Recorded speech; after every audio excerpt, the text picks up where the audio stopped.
time loops, precognitive dreams, and quantum biology. Is the future already affecting you? What if your dreams are not random? What if some of them are not symbolic? Not subconscious noise, not memory fragments from the past, but actual information leaking in from your future? What if time is not moving the way we think it is?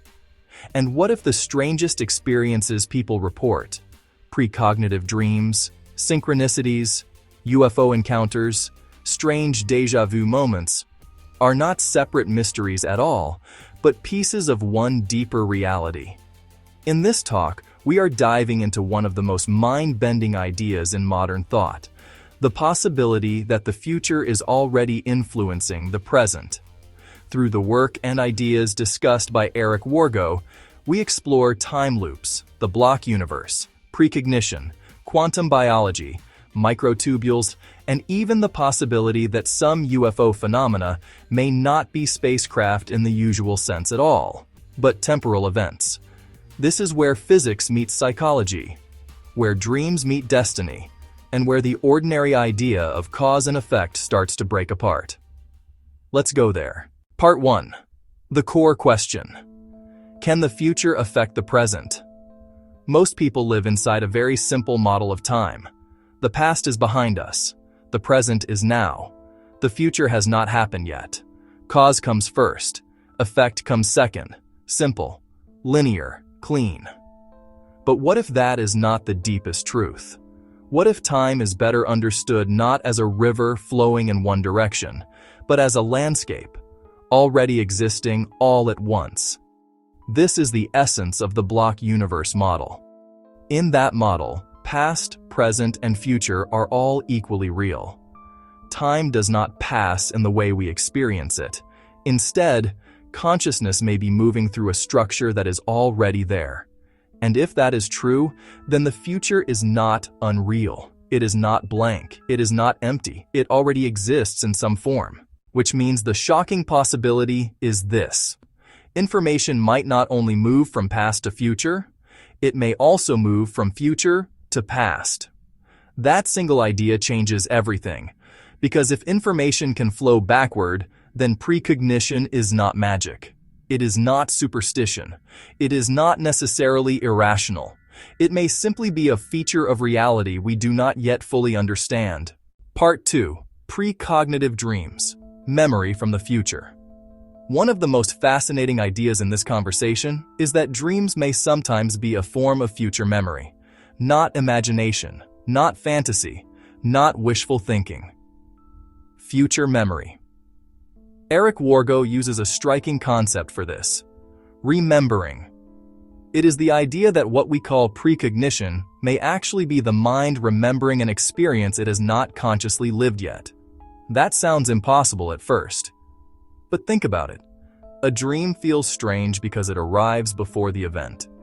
Only later, when the event actually happens, do you realize, I've seen this before. That experience leaves people shaken because it feels like the normal order has been reversed. But under a block universe model, maybe nothing is reversed at all. Maybe both events already exist, the dream and the later waking moment.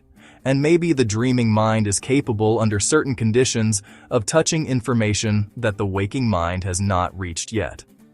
That would mean dreams are not just processing the past. Sometimes they may be receiving echoes from what is ahead. And that would explain why precognitive dreams are often not grand prophecies about world events. They are personal, emotional, specific. They tend to revolve around events that carry strong meaning for the dreamer. Why?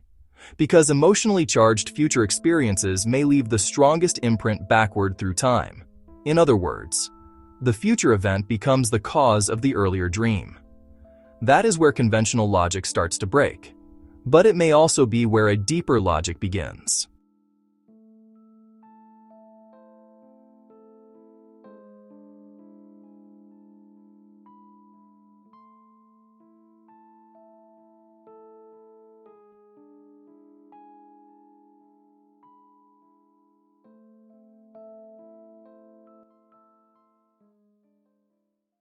Part 3. Closed causal loops. when cause and effect fold into each other. Now we move into an even stranger idea, the closed causal loop. Normally, we think, first something happens, then it creates an outcome. But in a time loop structure, the outcome may also participate in causing the beginning. So instead of a straight line, you get a circle. A future experience influences a present dream. That present dream shapes your behavior. Your behavior helps bring about the future experience. And the loop closes. This is a totally different way of thinking about causality. In a closed loop, asking which came first may be the wrong question. Because the answer is, the whole loop came together. This is why precognitive experiences can feel so uncanny. They do not fit into a linear story. They belong to a circular one.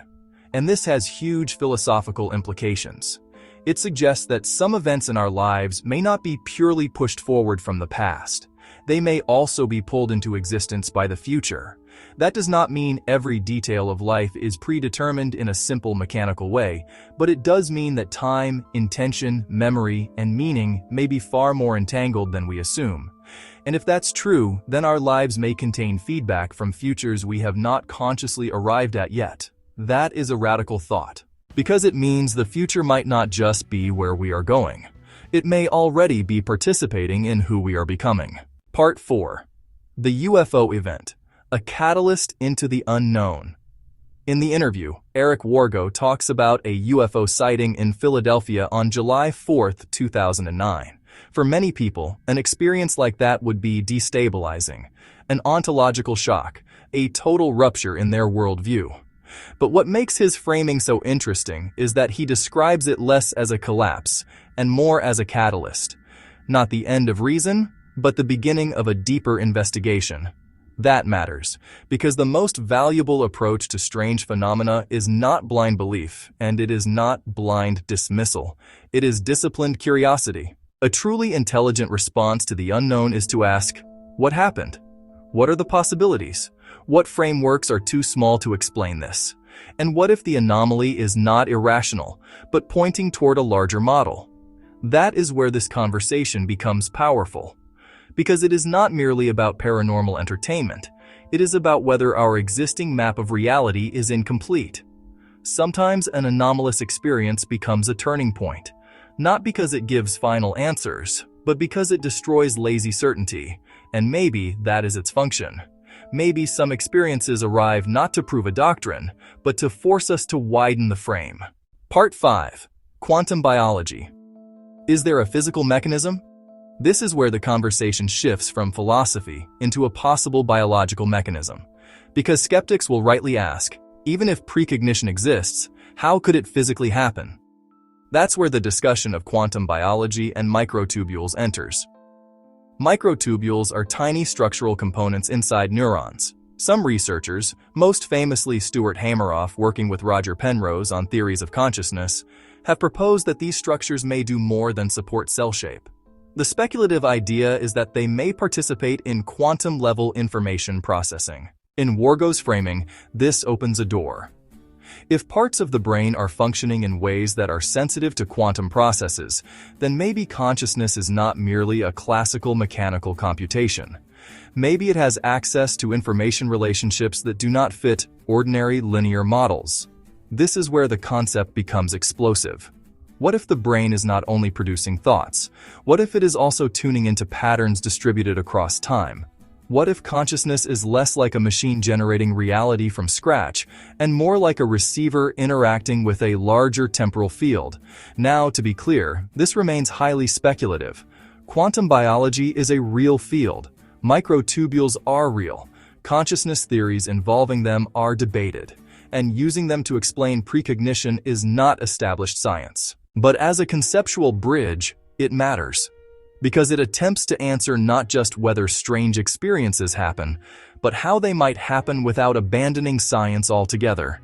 That is the key distinction. Wargo is not saying we need magic.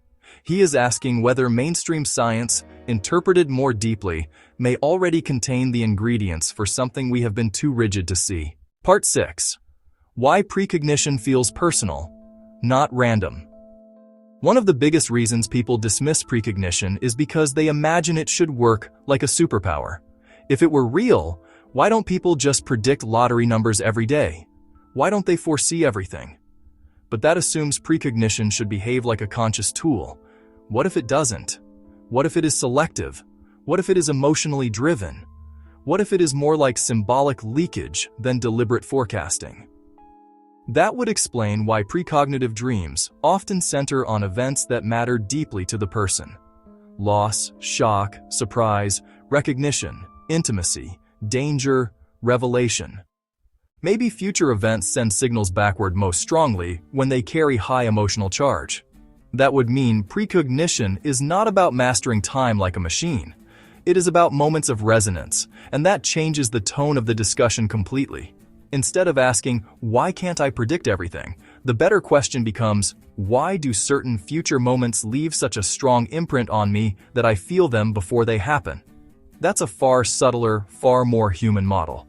And honestly, it fits people's lived reports much better. Then the conversation goes even further. What if UFO phenomena are not necessarily extraterrestrial craft in the straightforward nuts and bolts sense? What if some of what people are seeing are temporal effects? Wargo suggests that certain strange behaviors, objects merging, splitting, appearing to defy conventional motion, may make more sense if we are not looking at a craft traveling through space, but at an event moving in non-standard relation to time. That is a stunning idea. Imagine a single object reversing temporal direction. Imagine a phenomenon scrubbing backward and forward through a timeline. Imagine what that would look like from the perspective of an observer trapped in ordinary linear time. It would look bizarre, impossible, unnatural, but only because our expectations are built for one-way time. If time reversal or non-linear temporal behavior is part of the phenomenon, then what appears absurd may actually be internally coherent inside a different framework. Again, this is highly speculative. But it is provocative because it reframes the mystery. Instead of asking only, what technology could do that? We also ask, what relationship to time would make that appearance understandable? That moves the UFO question from pure engineering into temporal ontology. And once you do that, the line between precognition, dreams, consciousness, and anomalous aerial phenomena starts to blur. They may all be different expressions of one deeper issue. Reality may not be as temporally one-directional as we think. If any part of this is true, then the human being is not merely a creature dragged forward by the past. We are something stranger. We may be beings stretched across time, with conscious awareness anchored in the present, but influenced by events that exist beyond our immediate moment. That means identity is not just historical, it may also be anticipatory. Who you are may be shaped not only by what happened to you, but by what is waiting for you. Your future experiences may already be participating in your inner life through dreams, intuitions, symbols, and strange emotional echoes. And that gives a new meaning to synchronicity. Maybe some of the patterns we notice are not meaningless coincidences. Maybe they are intersections between different points on our timeline. Maybe life is not merely unfolding. Maybe it is self-connecting. Now this is important. A powerful talk like this should not turn into intellectual recklessness. There is a difference between being open-minded and being uncritical. Not every dream is precognitive. Not every light in the sky is a time machine. Not every coincidence is cosmic proof. The responsible way to approach these ideas is with a balance of wonder and rigor. We should admit where the science is established. We should admit where it is speculative, and we should also admit that reality may be richer than current mainstream assumptions. That balance matters, because the point is not to replace one dogma with another. The point is to stay awake enough to investigate the anomaly without killing it too early with ridicule, or turning it too quickly into belief. Real intelligence can tolerate mystery. So, where does this leave us? Maybe precognitive dreams are not fantasy, but fragments of future memory. Maybe time loops are real, and some parts of life are structured as closed causal circles. Maybe consciousness is not trapped inside the skull in the way we assume, but participating in a reality that extends across time. Maybe quantum biology hints that the brain has capacities we are only beginning to imagine. Maybe UFO phenomena, at least in some cases, are not simply objects in space, but events in time. And maybe the greatest mistake of modern thinking is this: we assumed reality had to be simpler than experience. But perhaps experience has been trying to tell us all along that the world is stranger, deeper, and more interconnected than our models allow.